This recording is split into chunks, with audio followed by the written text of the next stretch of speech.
नमस्कार दोस्तों, आप सभी का मेरे YouTube चैनल पर स्वागत है। अभिनंदन है। अगर आप मेरे YouTube चैनल पर पहली बार आए हैं तो चैनल को सब्सक्राइब और ये जो पास वाली घंटी दिखाई दे रही है इसे जरूर दबाना, जिससे आने वाले वीडियो की नोटिफिकेशन आप सबको सबसे पहले मिल सके।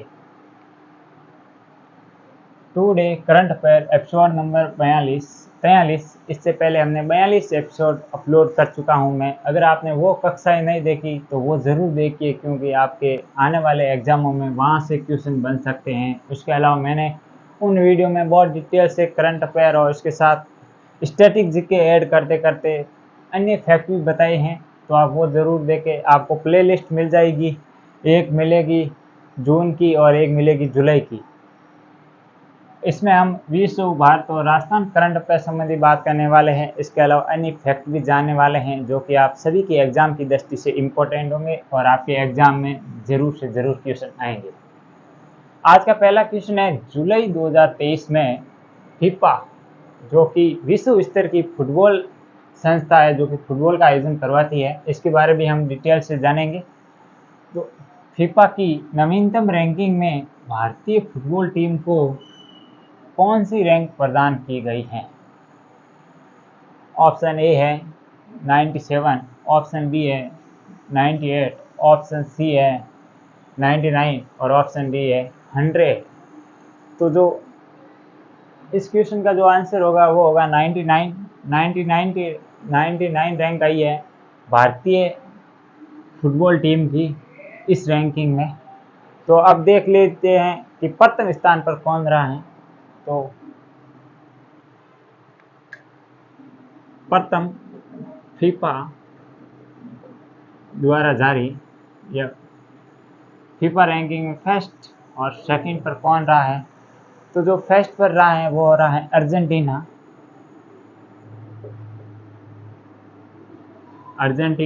और सेकंड पर कौन रहा है? तो सेकंड पर रहा है वो रहा है फ्रांस। और इसके अलावा जो भारतीय रैंक है वो आप मैंने बता दिए। भारत इस पर कौन से इस नंबर पर रहा? तो 99 रैंक पर रहा भारत।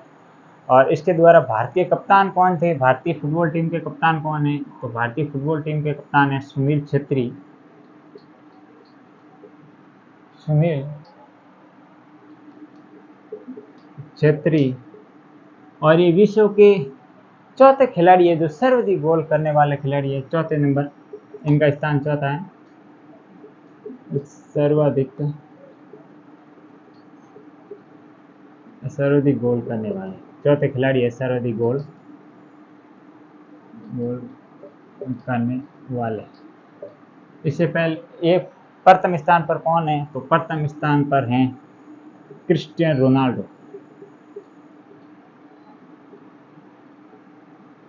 रोनाल्डो। जो कि विश्व के नंबर 1 फुटबॉलर है। और इसके अलावा ये हो गई रैंक मैंने बता दी। और इसके अलावा एक और संस्था आती है तो मैं इधर से पहले ही मिटा लेता हूँ। उसके बाद अन्य फैक्ट भी देख लेते हैं कि इस क्वेश्चन से रिलेटेड कौन कौन से हैं। आपने नाम सुना होगा SAFF, ये तो नाम आपने सुना ही होगा। तो इसकी जो फुल फॉर्म होती है वो होती है साउथ एसोसिएशन फुटबॉल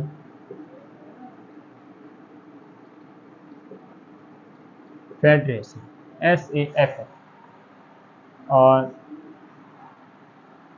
इसके द्वारा हाल ही में एक प्रतियोगिता आयोजित करवाई गई, इंटरकॉन्टिनेंट।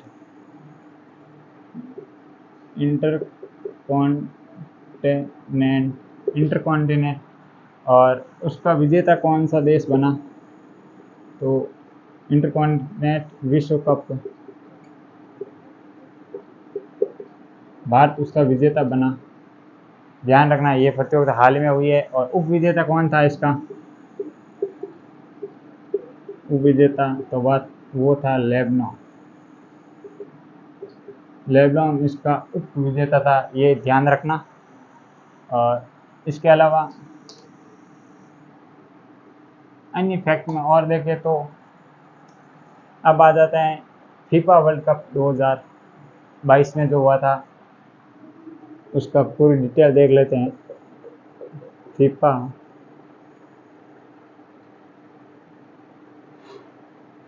वर्ल्ड कप 2022 कौन सा था ये?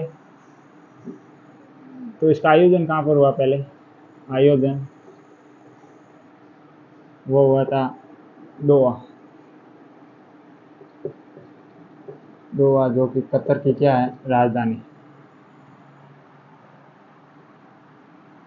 दोहा जो इसकी कतर की राजधानी है। और इसका विजेता कौन था? विजेता टीम, विजेता टीम गोल्डन बूट और गोल्डन ग्लव्स। विजेता थी अर्जेंटीना, विजेता फ्रांस। गोल्डन बूट का अवार्ड किसे मिला था? आप सभी को कमेंट बॉक्स में बताना है। और गोल्डन ग्लव्स का अवार्ड किसे मिला ये भी कमेंट बॉक्स में बताना। दोनों अवार्ड आपको कमेंट बॉक्स में बताना है। इसके अलावा मैंने विजेता बता दिया अर्जेंटीना, जो कि यहाँ पर लियोनेल मेसी था, वो था इसका कप्तान। और उप विजेता मैंने बताया था फ्रांस, जो इनका कप्तान थे वो एम्बापे थे। और इसके अलावा ये गोल्डन बूट और गोल्डन ग्लव ये दोनों किसे मिले ये आप सभी को कमेंट बॉक्स में बताना है। और अब जान लेते हैं फीफा के बारे में। अब फीफा की पूरी जानकारी निकाल लेते हैं।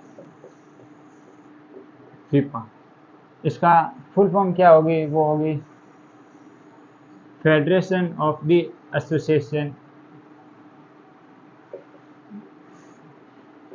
इसकी फुल फॉर्म मैं कल बताऊंगा, मुझे कंफर्म याद नहीं है इसलिए मैं अभी नहीं बता पा रहा हूँ। कल बताऊंगा इसकी फुल फॉर्म। अगर आपको याद है तो आप कमेंट बॉक्स में ज़रूर लिखें इसकी फुल फॉर्म। तो फीफा इसकी स्थापना कब हुई थी? तो इसकी स्थापना 21 मई। फीफा की स्थापना कब हुई थी? 21 मई 4 में। और मुख्यालय कहाँ पर है इसका? तो ये है ज्यूरिक। ज्यूरिक कहाँ पर है? ज्यूरिक है स्वीडन में, स्विट्जरलैंड में, जहाँ पर इसका फीफा का मुख्यालय है। और इसके वर्तमान अध्यक्ष कौन है? तो अध्यक्ष है गियानी इन्फेंटो। गियानी इन्फेंटो, आपको सिर्फ ये याद रखना है। तो देखिए इस प्रश्न में हमने एक क्वेश्चन के साथ बहुत जानकारी इकट्ठा की है। और इसके अलावा आज का दूसरा प्रश्न है, हाल ही में यूके अपॉइंट ऑफ लाइट पुरस्कार किस भारतीय मूल की पर्यावरण कार्यकर्ता को मिला है? ऑप्शन ए है कार्तिकेय गोंजानविस, ऑप्शन बी है मोक्ष राय, ऑप्शन सी है निवृत्ति राय और ऑप्शन डी है सुधा पाई। तो इसका जो राइट आंसर होगा वो होगा option number B. Option number B, हाल ही में भारतीय मूल की, ये थी भारतीय मूल की 13 वर्षीय ना 7 वर्षीय, इसकी आयु 7 वर्ष है। 7 वर्षीय बालिका, 7 वर्षीय बालिका जिसका नाम है मोक्ष रॉय, इनको ये अवार्ड दिया गया यूके पॉइंट ऑफ लाइट पुरस्कार। जो इन्होंने 3 साल की उम्र से ही मतलब पर्यावरण के बारे में जानकारी जागरूकता पैदा की है अपने आप ही, तो इस कारण इसे अवार्ड दिया गया है। माइक्रो प्लास्टिक प्रदूषण पर काम करती थी। 3 वर्ष कौन से पर?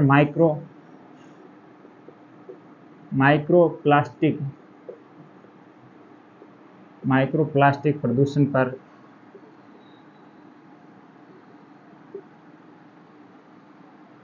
कार्य इसने शुरू कर दिया है।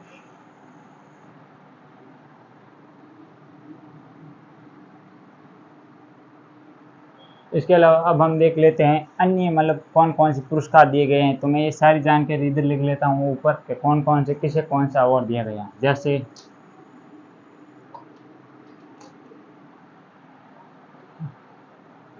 गोल्डन कैलाश अवार्ड किस पिक्चर को मिला है?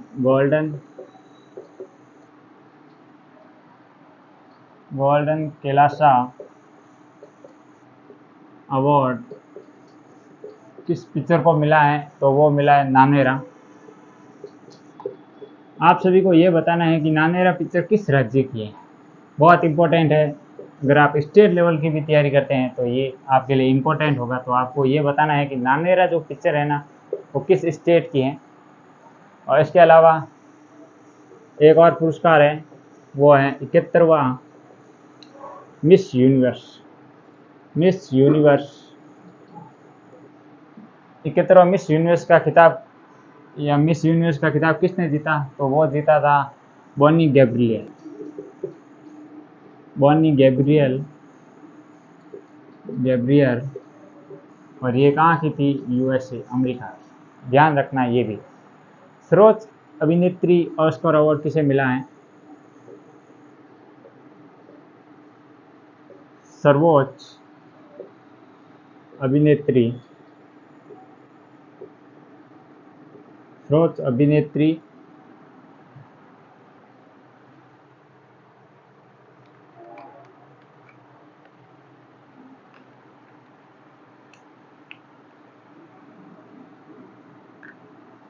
सर्वोच्च अभिनेत्री का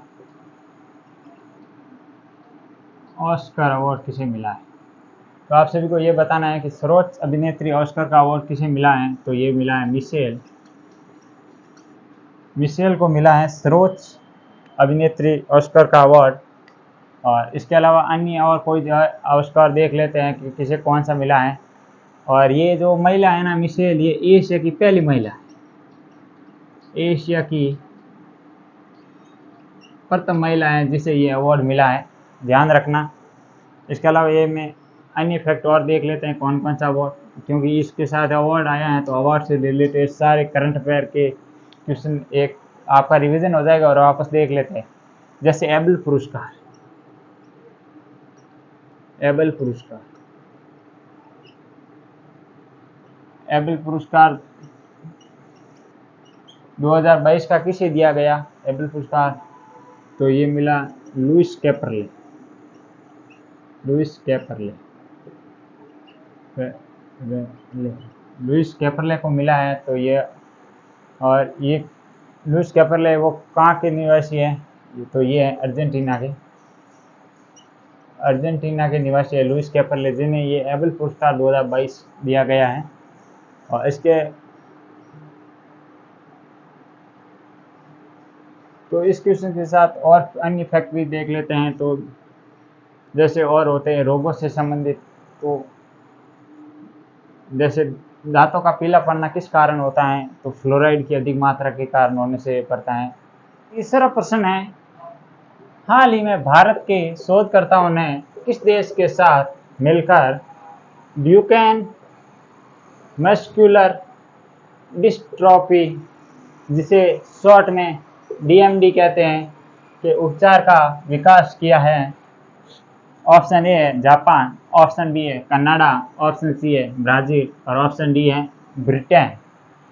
तो आप सभी को बताना है कि हाल ही में भारतीय शोधकर्ता और किस देश के शोधकर्ताओं ने मिलकर ड्यूकेन मस्कुलर डिस्ट्रॉफी, जिसे डीएमडी कहते हैं, के उपचार के लिए या उपचार का विकास किया है।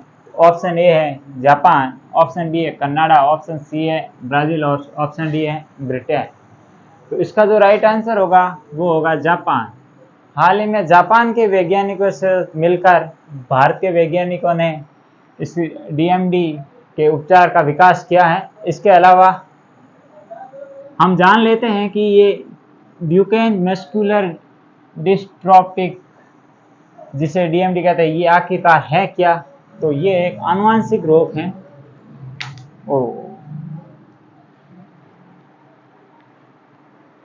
ये एक आनुवंशिक रोग है,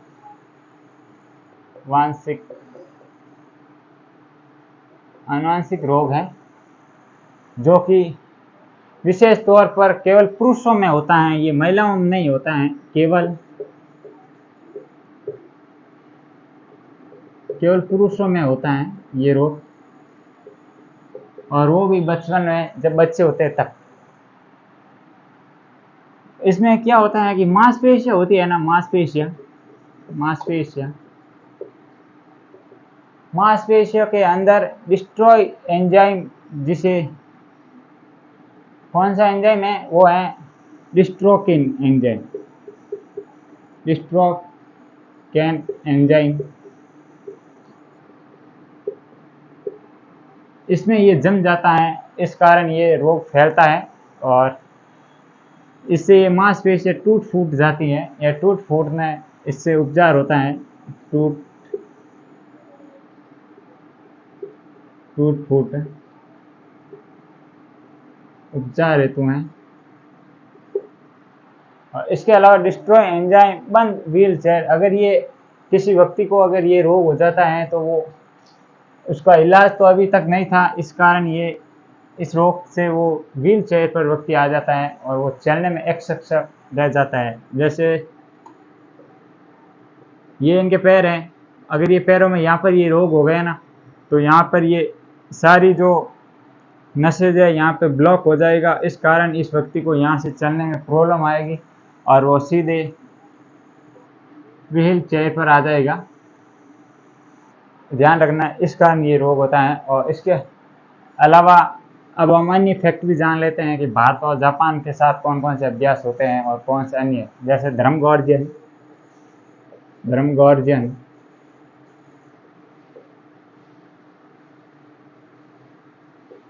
प्लस और कौन सा होता है वीर गॉर्जियन और सेम्यूमेत्री।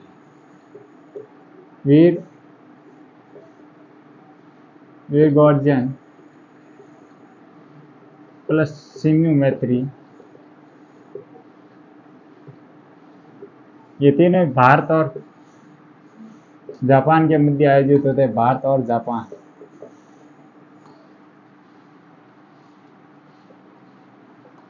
इनके मध्य आयोजित होता है। इसके अलावा अब जापान के बारे में जान लेते हैं कि उनकी मुद्रा क्या है और उनके संसद का नाम क्या है, राष्ट्रपति कौन है, ये देख लेते हैं।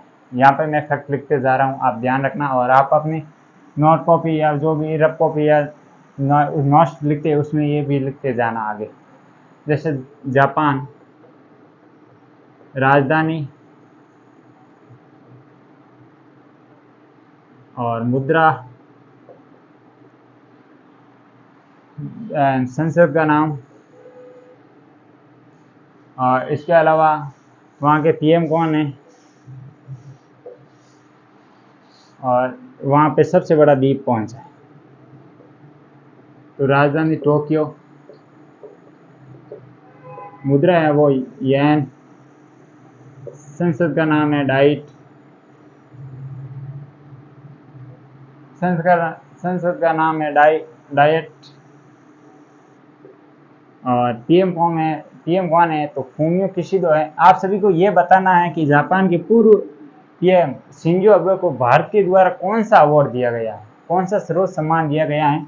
आप सभी को ये कमेंट बॉक्स में बताना। आज ये जरूर ये बताना, इससे आपका ही फायदा होगा कि अगर क्वेश्चन आ गए तो आपका राइट होगा और 1 नंबर या जो भी क्वेश्चन होते हैं वो जरूर मिलेंगे आपको।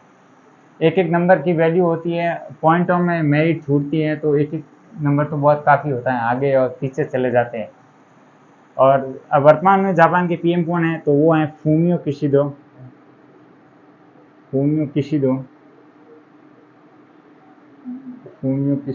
ये जापान के वर्तमान है। और इसके अलावा साइंस के अन्य फैक्ट देख लेते हैं इसी क्वेश्चन में। एक तो होता है पटाउ सिंड्रोम, और वो कौन से गुणसूत्र से होता है, और एक होता है डाउन सिंड्रोम। तो हम दोनों ही देख लेते हैं कि कौन कौन से, जैसे पटाउ सिंड्रोम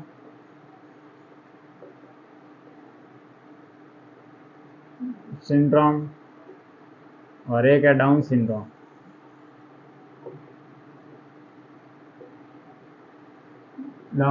पटाउ सिंड्रोम और डाउन सिंड्रोम, तो ये कौन से होते हैं तो पटाउ सिंड्रोम है वो होता है 13वां गुणसूत्र और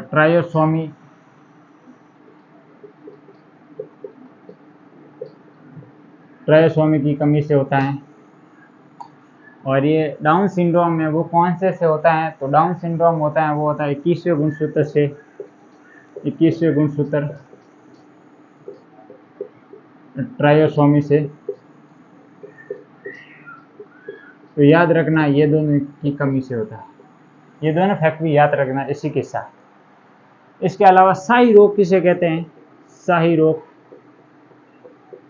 और ये पहली बार कहाँ पर देखा गया? तो शाही रोग कहते हैं हीमोफीलिया को। और शाही रोग किसे कहते हैं? हीमोफीलिया। शाही रोग हीमोफीलिया। और ये सर्वप्रथम कहाँ पर देखा गया या ये कौन सा रोग है? तो ये आनुवंशिक रोग है, आनुवंशिक रोग है। और इसका वाहक कौन होता है और इसके प्रभावित कौन होता है? तो इसका वाहक, एक इधर लिखता है प्रभावित, तो वाहक तो होता है इसका महिला और प्रभावित होता है पुरुष। हमेशा पुरुष प्रभावित ही होता है। ये देख लीजिए, प्रभावित पुरुष और वाहक महिला। और वर्णाता या क्लब ब्लाइंड आपने नाम सुना ही होगा। वर्णाता या क्लब ब्लाइंडनेस होता है ना, वर्णाता या क्लब ब्लाइंडनेस, तो वो किससे? वो भी एक आनुवंशिक रोग है, आनुवंशिक रोग है। और उसमें भी वाहक महिला होती है और प्रभावित पुरुष होता है। तो इस क्वेश्चन में ये इतनी डिटेल ये इतनी है, मतलब इस क्वेश्चन में हमने इतनी डिटेल बताई है कि अगर कोई भी क्वेश्चन आएगा तो बाहर नहीं जाएगा। आज का चौथा प्रश्न है, हाल ही में सबसे कम उम्र में नॉर्थ चैनल को पार करने का रिकॉर्ड किसने बनाया है? Option A Aarti Shah, option B है मिहिर सेन, ऑप्शन सी है प्रभात कोहली और ऑप्शन डी है अंशुमन जिंगरन। तो आप सोचिए इसका आंसर क्या होगा? तो इसका जो राइट आंसर होगा वो होगा अंशुमन जिंगरन। अंशुमन जिंगरन ने हाल ही में ये नॉर्थ चैनल, जो नॉर्थ चैनल है उसको पार किया है। तो अब मैं इसके पूरे में डिटेल जान लेते हैं। तो ये मैं ऊपर का क्वेश्चन पूरा मिटा रहा हूँ क्योंकि इस क्वेश्चन की डिटेल बहुत है इस क्वेश्चन की तरह। तो मैं इस क्वेश्चन को मिटा के ऊपर लिख देता हूँ कुछ जानकारी। तो इसका राइट आंसर तो मैंने बता दिया, ऑप्शन नंबर डी होगा। अब जानते हैं नॉर्थ चैनल के बारे में। नॉर्थ चैनल, नॉर्थ चैनल का पहला फैक्टर, सबसे जो इसको नॉर्थ चैनल को पार करने वाला सबसे युवा तैराक है जो कि है अंशुमन जिंगरन, युवा तैराक। और इसके अलावा अंशुमन जिंगरन ये कहाँ के निवासी हैं? तो ये मुंबई के निवासी है, मुंबई महाराष्ट्र के निवासी है। और इसके अलावा अन्य फैक्ट में इनकी आयु कितनी है? मात्र 18 साल की है इनकी आयु। 18 साल की उम्र में इनको ये नॉर्थ चैनल पार किया, जिसे इंग्लिश चैनल भी कहते हैं। और ये किन दो देशों के मध्य स्थित है या कहाँ स्थित है? तो ये उत्तरी आइलैंड, उत्तरी आइलैंड, उत्तरी आइलैंड व स्कॉटलैंड के मध्य स्थित है, स्कॉटलैंड के मध्य स्थित है। और इनकी टोटल लंबाई कितनी है? तो 35 किलोमीटर है इस चैनल की लंबाई। और अब ये अन्य में देखिए आरती शाह, आरती शाह वो आरती शाह है मतलब इंग्लिश चैनल को पार करने वाली पहली भारतीय महिला है आरती शाह। आरती शाह कौन है?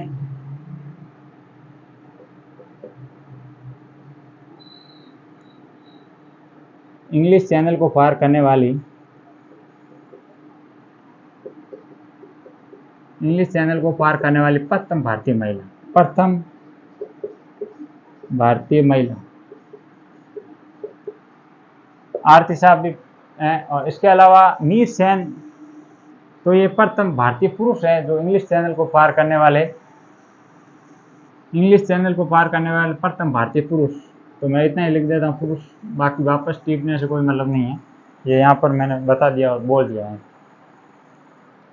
और लाल सागर और अदन की खाड़ी के बीच कौन सी जल संधि है? अगर एक ये देखो बहुत इंपॉर्टेंट फैक्ट है आपके लिए विश्व भूगोल की दृष्टि से कि लाल सागर व अदन की खाड़ी, लाल सागर व अदन की खाड़ी को जोड़ने वाली जल संधि कौन सी है? अगर आपको आंसर आ रहा है तो आप लिख लीजिए रफ कॉपी में, या आप जाइए, अब ये वीडियो देख रहे हैं तो आप कोई भी कॉपी है तो उसमें ये लिख लीजिए कौन सा होगा कि लाल सागर व अदन की खाड़ी को जोड़ने वाली जल संधि कौन सी है। तो वो जल संधि है बाब उल मंदार। बाब उल मदनैन की खाड़ी है, बाल उल मंदैन की खाड़ी है, ध्यान रखना। और इसके अलावा सवेज नहर किसको जोड़ती है? सवेज नहर, तो सवेज नहर जोड़ती है लाल सागर व भूमध्य सागर को। ध्यान रखना, लाल सागर और भूमध्य सागर को जोड़ने वाली सवेज नहर। तो इधर मैं लिख लेता हूँ लाल सागर व भूमध्य सागर, भूमध्य सागर को जोड़ती है सवेज नहर। बाल उपदेश संधि मैंने आपको बता दिया, और इसे एक उपनाम कहते हैं आंसुओं का द्वार। आंसुओं का द्वार, आंसुओं का द्वार कहते हैं। किसे कहते हैं? बाब उल मंदैन की संधि को आंसुओं का द्वार कहते हैं। हारमुज संधि है एक और, ये भी जान लीजिए क्योंकि ये भी इंपॉर्टेंट है। हारमुज संधि ये किन को जोड़ती है? हारमुज जल संधि, जल संधि ये किन को जोड़ती है? तो हारमुज जल संधि है वो है ओमान की खाड़ी, ओमान की खाड़ी किसे जोड़ती है? ओमान की खाड़ी और फ्रांस की खाड़ी को, या फारस की खाड़ी को। फारस की खाड़ी को ये जोड़ती है, ओमान की खाड़ी और फ्रांस की खाड़ी या फारस की खाड़ी को जोड़ने का कार्य करती है हारमुज जल संधि। अब आप बता दीजिए कि बाल्टिक देश कौन से हैं? बाल्टिक देश कौन से हैं? बाल्टिक देश कौन से हैं? तो बाल्टिक देश में एक आता है लातविया, प्लस और कौन से आते हैं? तो एस्टोनिया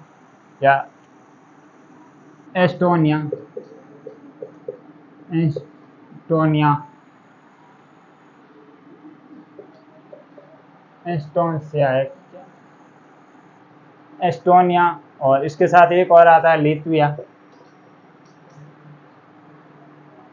लिथुआनिया। ये 3 देश है वो आते हैं बाल्टिक देश में शामिल है। और इसके अलावा देखिए हमें एक क्वेश्चन में इतने फैक्ट याद कर लिए हैं, जैसे प्रमुख 3 मैंने आपको संधि बताई थी, एक जल संधि बताई थी कौन सी, और लाल सागर और अदन की खाड़ी को जोड़ दिया, वो कौन सी संधि थी? बाब उल मंदेक। और इसके साथ एक आपको मैंने यहाँ बताई थी लाल सागर और भूमध्य सागर को स्वेज नहर वाला वो जोड़ती है। और इसके अलावा ओमान की खाड़ी और फारस की खाड़ी को जोड़ती है वो हारमुज जल संधि। तो इस दृष्टि से ये क्वेश्चन भी बहुत इंपॉर्टेंट है, तो आप इस क्वेश्चन पर भी स्टार लगा लीजिए। अगर ये वीडियो भी अच्छा लग रहा है तो ज़्यादा से ज़्यादा शेयर करें अपने दोस्तों को, और उनको भी पता चले कि तीनों एक ही वीडियो में कवर हो रहे हैं। विश्व भूगोल, भारत और राजस्थान करंट अफेयर तीनों एक ही वीडियो में कवर हो रही है। आज का 5वां प्रश्न है वो है राजस्थान करंट अफेयर से संबंधित। इससे पहले हमने जो 4 क्वेश्चन और उसके जो डिटेल देखी है वो थी विश्व और भारत की थी। अब हम राजस्थान करंट अफेयर के 4 क्वेश्चन देखेंगे और उसकी फुल डिटेल देखने वाले हैं। और इसी तरह वीडियो प्रतिदिन आती है तो आप ज़रूर देखें वीडियो को पूरी। इसलिए मैं बोलता हूं कि वीडियो अंत तक देखें, क्योंकि मैं दोनों मतलब राजस्थान करंट अफेयर और इंडिया व विश्व करंट अफेयर दोनों का लेवल बराबर रखता हूं। जैसे आप अगर राजस्थान एग्जाम की तैयारी कर रहे हैं तो भी आपके तीनों कवर हो जाएंगे, तो ये भी इम्पोर्टेंट। और कभी कभी स्टेट लेवल एग्जाम जैसे सेंट्रल लेवल एग्जाम जैसे एसएससी का हो जाता है, दिल्ली पुलिस का, तो उसमें राजस्थान करंट अफेयर के क्वेश्चन भी डाल देते हैं, इसीलिए ये इम्पोर्टेंट हो जाते हैं। तो आज का 5वां प्रश्न है केंद्रीय शिक्षा मंत्रालय द्वारा आयोजित होने वाली योगा ओलंपियाड में कौन सी कक्षा के विद्यार्थी हिस्सा लेंगे? ऑप्शन ए है कक्षा 6 से 12, ऑप्शन बी है कक्षा 8 से 12, ऑप्शन सी है कक्षा 7 से 10 और ऑप्शन डी है कक्षा 5 से 12। इसका तो जो राइट आंसर होगा वो होगा कक्षा 6 से 12 तक के विद्यार्थी शिक्षा केंद्रीय शिक्षा मंत्रालय द्वारा आयोजित योगा ओलंपियाड में भाग लेंगे। अब हम पूरी डिटेल देख लेते हैं कि मतलब ये कौन सी संस्था शुरू कर रही है और कक्षा 9 से 12 तक के कौन से बालक हिस्सा ले सकते हैं और पूरी। तो यहाँ से हम लिखना स्टार्ट करते हैं। पहले भारत लेवल पर स्टार्ट करते हैं। जैसे भारत में सबसे पहले मानव संसाधन एवं विकास मंत्रालय, जो उसका नाम परिवर्तन कर दिया गया न्यू एजुकेशन पॉलिसी के तहत, मानव संसाधन एवं विकास मंत्रालय, जिसका वर्तमान नाम केंद्रीय शिक्षा मंत्रालय रख दिया गया है, जिसका परिवर्तन नाम मैंने बोला ना, ये परिवर्तन नाम न्यू एजुकेशन पॉलिसी NEP 2020 के तहत परिवर्तन नाम कर दिया गया है। तो ध्यान रखना इसका, ये भी नाम भी कभी कोई एग्जाम में पूछ ले तो ध्यान रखना। और इसके द्वारा ये प्रतियोगिता आयोजित करवाई जाएगी, योगा ओलंपियाड NEP के तहत केंद्रीय शिक्षा मंत्रालय द्वारा, शिक्षा मंत्रालय। और इसके अलावा इसका आयोजन कितने स्तरों पर किया जाएगा, तो मैं इधर से ये वापस लिख लेता हूं। आयोजन स्तर,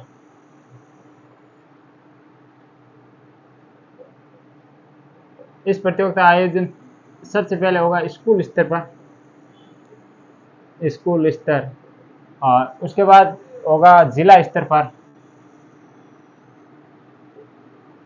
जो स्कूल स्तरों में बेस्ट परफॉर्मेंस होगी वो आएगी अब जिला स्तर पर खेलने के लिए टीमें, और जिला स्तर के बाद आएगी राज्य स्तर पर। तो इसका जो पूरा आयोजन होने के बाद ही पता चलेगा कि टॉप कौन सी टीम आई है। अभी तो यही ड्राफ्ट आया है कि पहले स्कूल स्तर पर होगा, फिर जिला स्तर पर होगा और उसके बाद राज्य स्तर पर यह खेल का आयोजित किया जाए। और इसके अलावा नोडल एजेंसी कौन है, तो नोडल एजेंसी राजस्थान में कौन सी होगी, नोडल एजेंसी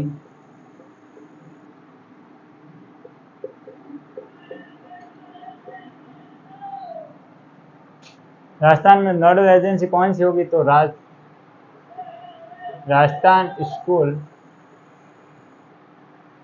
स्कूल शिक्षा परिषद, राजस्थान स्कूल शिक्षा परिषद, ये राज्य स्तर की नोडल एजेंसी होगी। अब हम इनके बारे में जान लेते हैं कि राजस्थान स्कूल शिक्षा परिषद की स्थापना कब हुई थी। तो इसकी स्थापना हुई थी 3/9/2020 को इसकी स्थापना हुई थी। और इसके अलावा ये कहाँ तक मतलब काम करती है, इसका कार्य क्या है, वो है कक्षा प्राइमरी से लेकर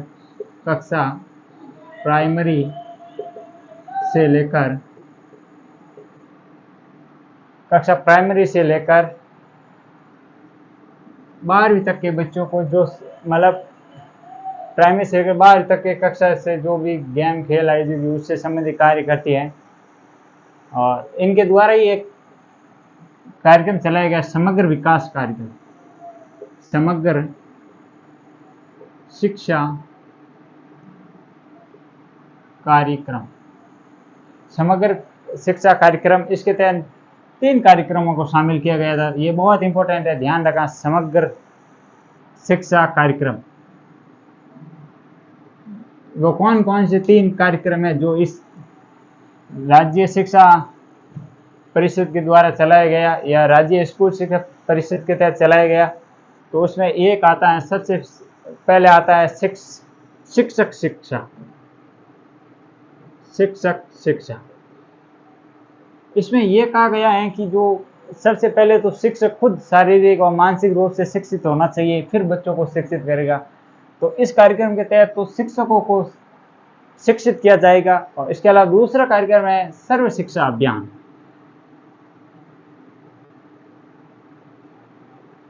सर्व शिक्षा अभियान।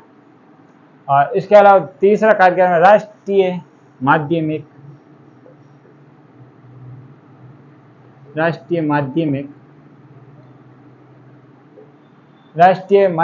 शिक्षा अभियान। राष्ट्रीय माध्यमिक शिक्षा अभियान। तो ये ध्यान रखना, 3 कार्यक्रम राजस्थान स्कूल शिक्षा परिषद के द्वारा संचालित किया जाता है। और इसके अलावा इस जो ये कार्यक्रम या ये योगा ओलंपियाड आयोजित किया जाएगा, इसका वित्त पोषण क्या होगा? तो इसका वित्त पोषण होगा वो होगा केंद्र और राज्य दोनों के द्वारा दिया जाएगा।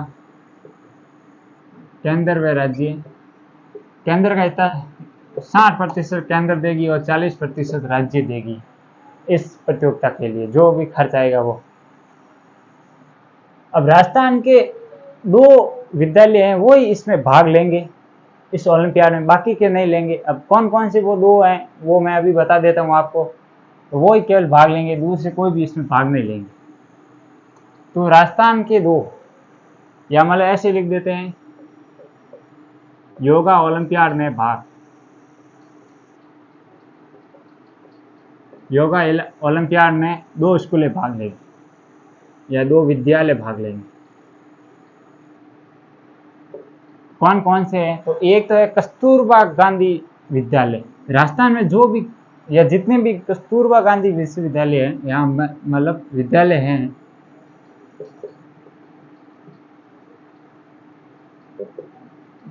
कस्तूरबा गांधी विद्यालय,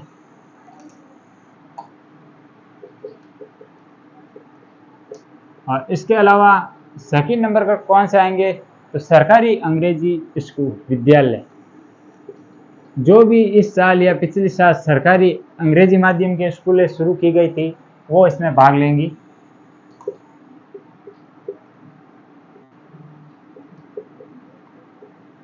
और इन दोनों के कौन से विद्यार्थी भाग लेंगे? वो लेंगे कक्षा 6 से 12 तक के विद्यार्थी भाग लेंगे इसमें। तो ये था इस क्वेश्चन का डिटेल्स सॉल्यूशन, निचोड़ के इसमें कौन कौन से शिक्षा केंद्रीय शिक्षा मंत्रालय द्वारा आयोजित किया जाएगा और इसका प्रवर्तन अब प्राचीन नाम क्या था, और ये अन्य फैक्ट भी है। इसके अलावा आज का 6वां प्रश्न है,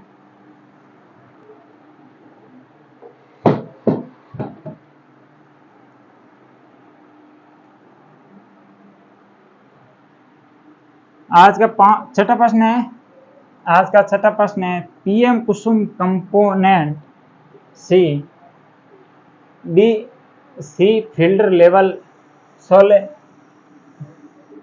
सोलराइजेशन के तहत शुरू की गई किस योजना हेतु 5100 मेगावाट के 1700 सौर ऊर्जा संयंत्रों की स्थापना की जाएगी? ऑप्शन ए है सोलर रूफटॉप योजना, ऑप्शन बी है सौर कृषि आजीविका योजना, ऑप्शन बी है ए व बी दोनों, और ऑप्शन डी है इनमें से कोई नहीं। तो आप सोचिए कौन सा इसका आंसर होगा। क्या जो राइट आंसर होगा वो होगा सौर कृषि आजीविका योजना। इस योजना के तहत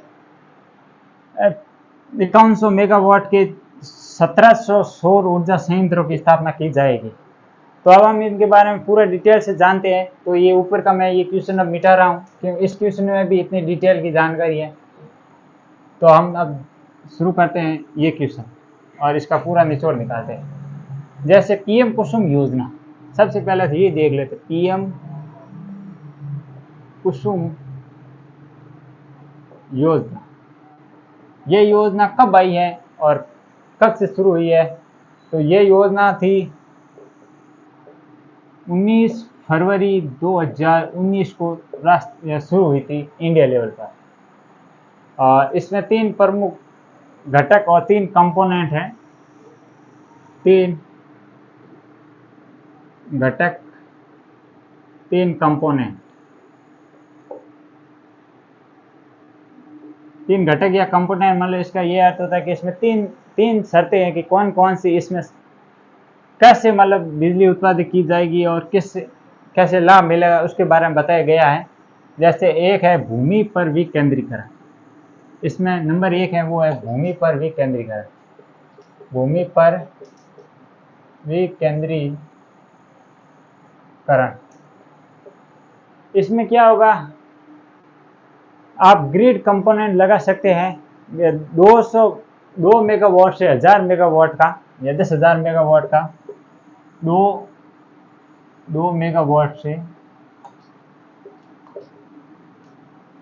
10,000 मेगावाट का आप ग्रिड संयंत्र लगा सकते हैं। और इसके अलावा जो दूसरा है वह सौर ऊर्जा संचालित पंप सेट। सौर ऊर्जा संचालित पंप सेट, सौर ऊर्जा संचालित पंप सेट। इसमें क्या होगा कि जो भी, जैसे कोई किसान है अपने खेत में सौर ऊर्जा पंप सेट लगाना चाहता है तो उसे सरकार अनुदान देगी और उसे जो बिजली उत्पादित होगी उससे वो मैं जो भी ट्यूबवेल है या इसके अलावा नलकूप है उसमें वो काम लेगा बिजली को। तो इसमें ये योजना है। और इसके अलावा सौर ऊर्जा संचालित पंप सेट हो गया। और तीसरा, अब क्वेश्चन आता है कि राज्य का पहला सौर ऊर्जा संचालित संयंत्र कौन सा है। तो राज्य का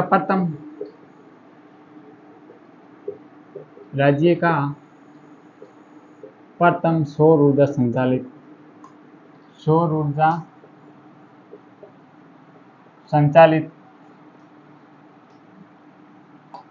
राज्य का प्रथम सौर ऊर्जा संचालित पंप या मतलब प्रथम सौर ऊर्जा कहाँ पर लगाया गया था, वो लगाया था बालोजी गांव जयपुर, बालोजी जयपुर में। और इसके अलावा दूसरा कहाँ पर लगाया गया, तो सेकंड नंबर लगाया गया, वो लगाया सरदार शहर चूरू। सरदार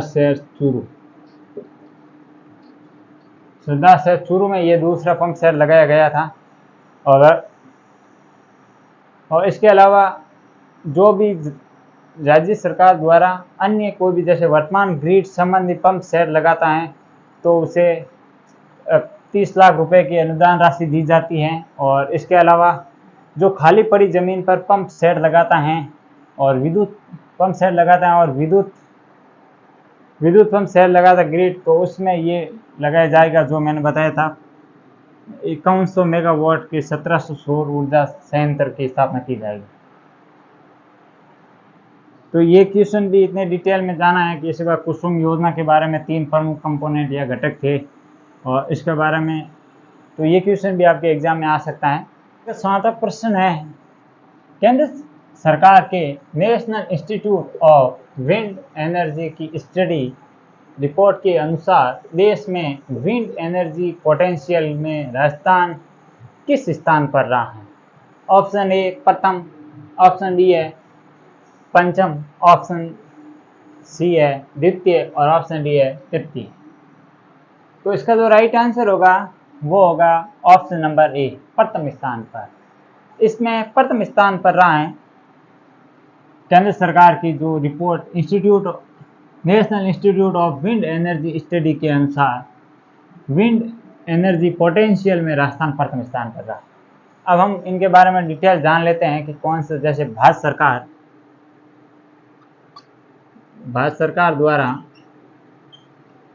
द्वारा नेशनल इंस्टीट्यूट ऑफ विंड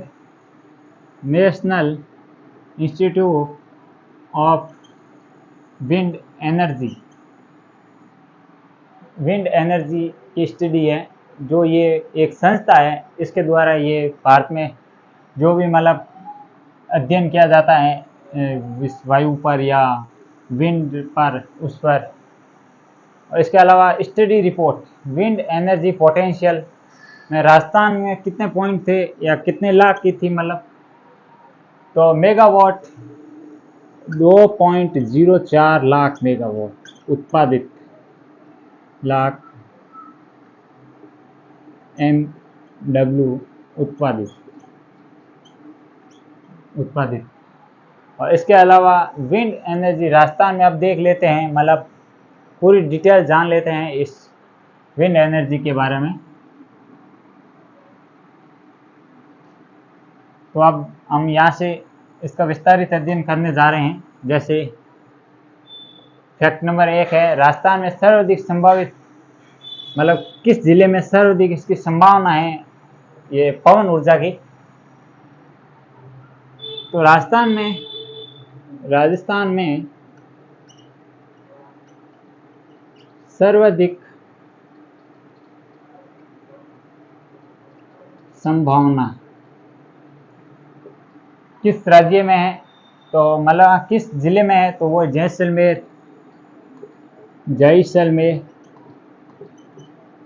और जैसलमेर को क्या कहते हैं, पंखुड़ियों का शहर।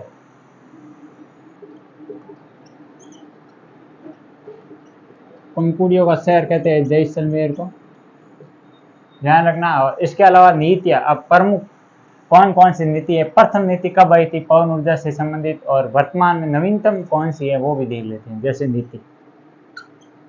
नीतियां प्रथम कब आई थी, तो प्रथम नीति आई थी जुलाई 2005 जुलाई, ऐसे लिख दे प्रथम, 5 जुलाई 2012 में आई थी प्रथम।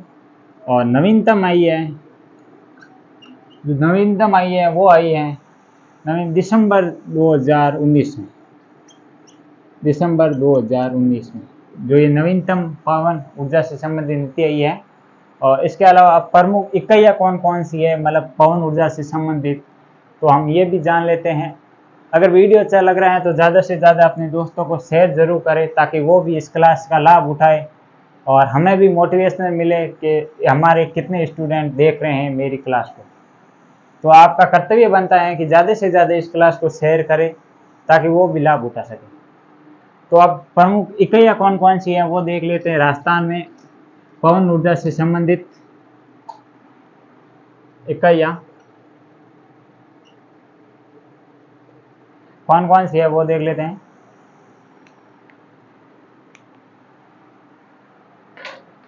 अमर सागर जैसलमेर में सबसे पहली इकाई है अमर सागर, जो कि कहाँ पर है, जैसलमेर में है। और कितनी मेगावाट की हैं, 2 मेगावाट। सबसे पहले राजस्थान में ये इकाई स्थापित की गई थी अमर सागर जैसलमेर में 2। इसके बाद दूसरी आती है देवगढ़, जो कि है प्रतापगढ़ में, देवगढ़ जो कि कहाँ पर है, प्रतापगढ़ में है, प्रतापगढ़ में स्थापित है। इसके अलावा तीसरी कौन सी है इकाई, तो तीसरी है सोडा बंधन, जो कि जैसलमेर में और सबसे बड़ी इकाई है। ये कौन सी है, सोडा बंधन, सोडा बंधन। और ये कहाँ पर है, जैसलमेर में है और ये सबसे बड़ी इकाई है। इसकी विशेषता क्या है, सबसे बड़ी इकाई, ध्यान रखना ये फैक्ट बन सकता है। और जो नंबर 4 पर है वो है बड़ा बाग, ये भी जैसलमेर में है, बड़ा बाग ये भी जैसलमेर में है। और इसकी क्या विशेषता है, ये निजी क्षेत्र की प्रथम, मतलब निजी क्षेत्र की प्रथम पवन ऊर्जा इकाई है।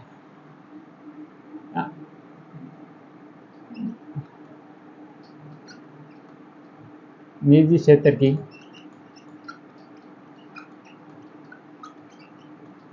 प्रथम इकाई, यह भी याद रखना है इसके साथ आपको। और इसके अलावा solar and wind hybrid power, ये कहाँ पर लगाया गया है, ये भी जैसलमेर में।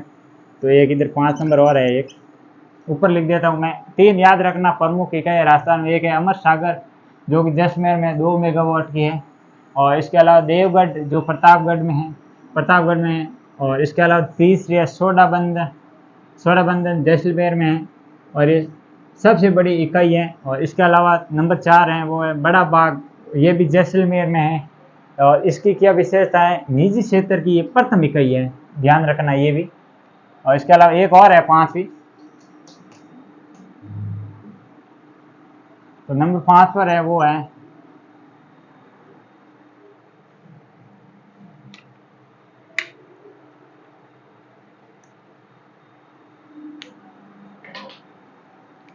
नंबर 5 पर है वो है solar and wind, solar and wind hybrid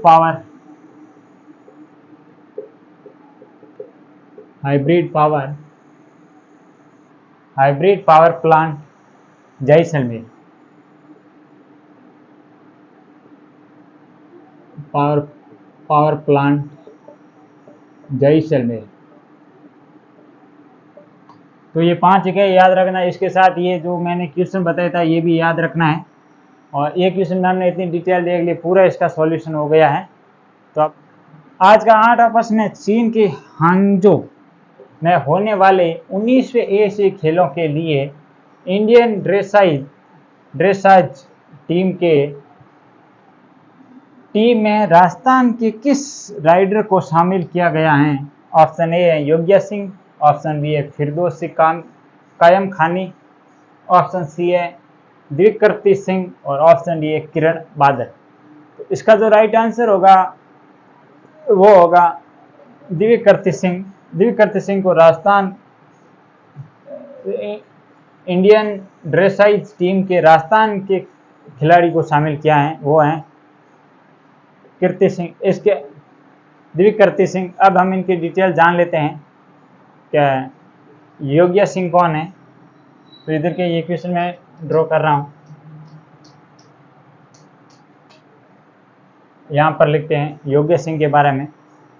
योग्या Singh जो कि इनका संबंध है, योग्या सिंह इनका संबंध है जोधपुर से। और ये किस खेल से संबंधित है? तो ये खेल है तैराकी से संबंधित है। मतलब खेलो इंडिया यूथ गेम स्कूल में इन्होंने तैराकी में गोल्ड जीता है। तो इनका जो स्विमिंग होगी तैराकी